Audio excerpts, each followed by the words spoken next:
Hello, and welcome to our mini budgeting course.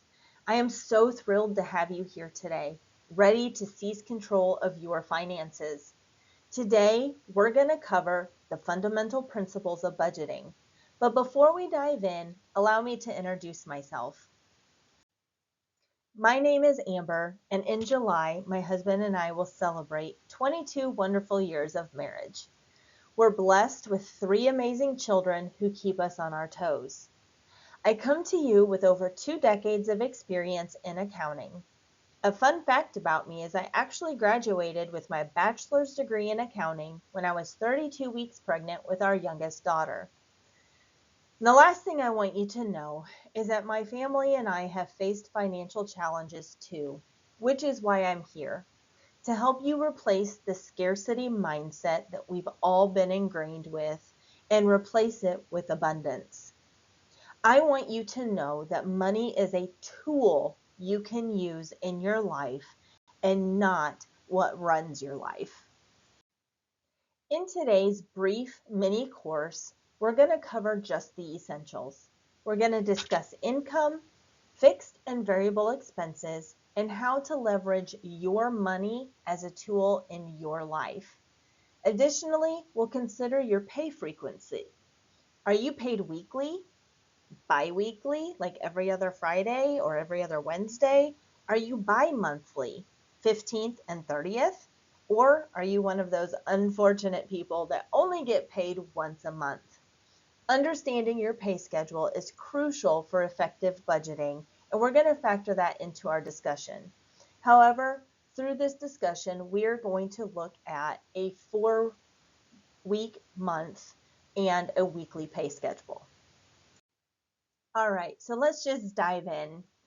When initiating our budget, we're going to focus on the net pay, or the amount that actually lands into your bank account after any and all deductions. If your spouse is employed, you'll likely have two incomes to consider. Additionally, any side hustle or additional income source should be accounted for in your budget. So any consistent monthly income, regardless of its source, should be allocated into the income section of your budget sheet.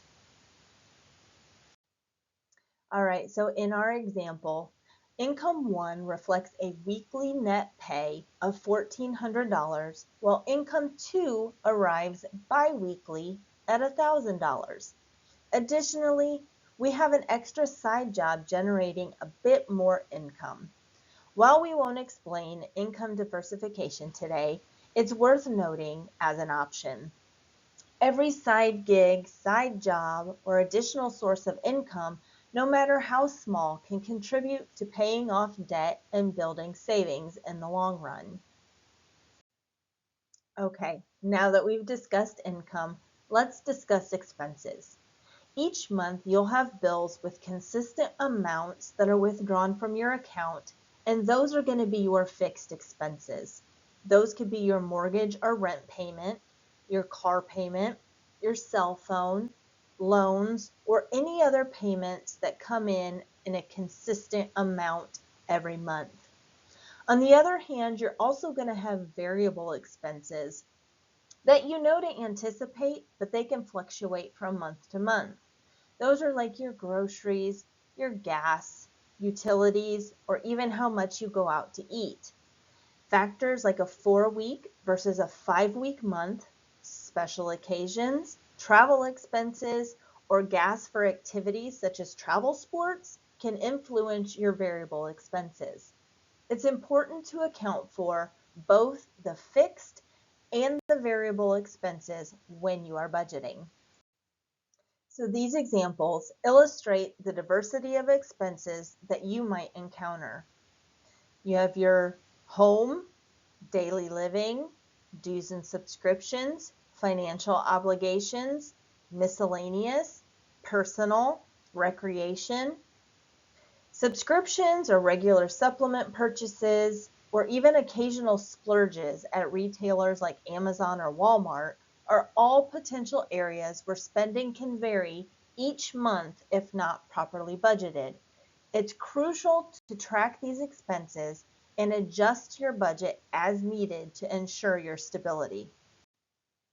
Calculating your total income and expenses requires compiling information from all sources of income and categorizing all types of expenses over a defined period, which is what we're talking about budgeting. Your budget can be once a month, or it could be once a week, or if you're a bi-monthly paycheck, it can be every paycheck that you sit down and really look at your budget. Once you've gathered this data, you can determine your net income by subtracting the total expenses from your total income. This equation provides a clear picture of how your financial situation is, and it allows you to make informed decisions about your budget and your financial goals. So once you've calculated your net income, it's time to assess your financial situation and make the necessary adjustments. So in this example, we find that we are consistently spending more than our net income by about $300 a month. It's essential to identify the areas where you can cut back or optimize your spending. This could involve reducing the amount of times you are eating out or maybe couponing more when grocery shopping. We could also discuss finding additional sources of income to bridge the gap. By proactively addressing the shortfall, you can work towards achieving a balanced budget and improving your financial health. Maybe you're one of the fortunate ones to have extra income each month. It's important to consider how to best utilize it. Investing, boosting your emergency fund, saving, anything that can significantly contribute to your long-term financial goals.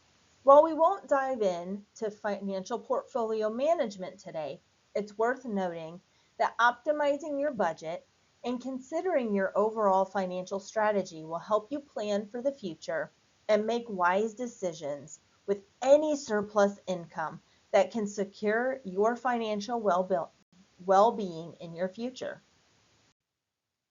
Regularly reviewing and adjusting your budget is key to staying on track with your financial goals.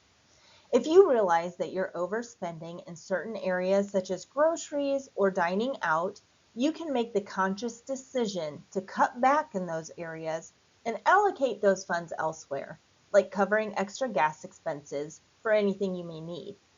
This proactive approach allows you to adapt to changing circumstances and prioritize your spending according to your current needs and priorities. Adjusting your budget as needed helps ensure that your financial resources are effectively managed and directed towards what matters most to you. So if we look in the example below, we know that we have budgeted $800 for groceries, $800 for dining out, and $400 for gas. But we also know that in the next month, our kids' travel sport is amping up and we are going to need to use more gas than usual. So if we reduce our groceries and reduce our dining out and increase our gas by the amount that we decreased the other two, you can see that we are still spending the same amount of money in our expenses. We've just allocated it in a different way to where it makes sense for our needs this month. So once you've assessed your financial situation, you can determine whether you are in surplus or deficit. If you're in surplus, you might feel grateful and consider allocating extra funds towards giving, saving, or investing in the future. On the other hand, if you're in a deficit, it's essential to explore strategies to balance your budget or even generate a surplus every month. Setting goals can be incredibly helpful in this process, whether it's paying off debt, increasing your savings, or working towards a specific financial milestone, like, I don't know, taking a vacation. All of this is really, really important in setting clear and achievable goals, and it provides direction and motivation. So by identifying actionable steps and tracking your progress, you can take control of your financial situation and work towards achieving financial stability and success. So my most significant budgeting advice, and the one that is going to be the hardest to swallow, is recognizing that sticking to your budget, altering your habits, and reshaping your mindset about money can be incredibly challenging. However, they also hold huge rewards. Embrace the journey with patience and determination, knowing that mastering your finances will not only bring financial stability, but also peace of mind and a huge sense of accomplishment. Stay committed, be flexible, and remember that every step towards financial discipline is a step towards a brighter financial future. Are you interested in diving deeper into budgeting? Joy Beyond the Struggle is offering discounted one-on-one coaching sessions to the first 5 individuals who express interest by saying, "Yes, help me with my budget." What does that mean? That means you are going to get a 1 month or 4 weekly sessions, and it's called the Finding Joy sessions. We're going to plan out a unique budget for you, establish a solid structure.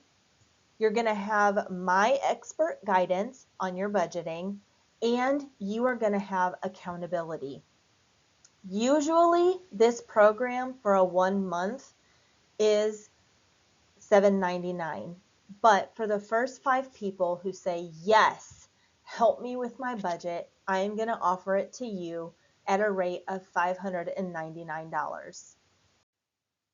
So if this is you and you are ready to make the change and you are ready to jump in with both feet, simply click on the I'm Ready link and fill out the appointment request form.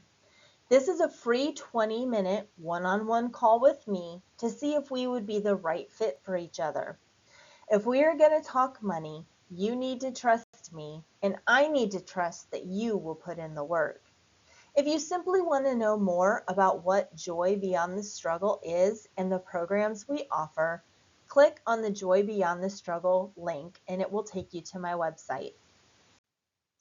Thank you for joining me today. I hope that you have gained something valuable from our time together.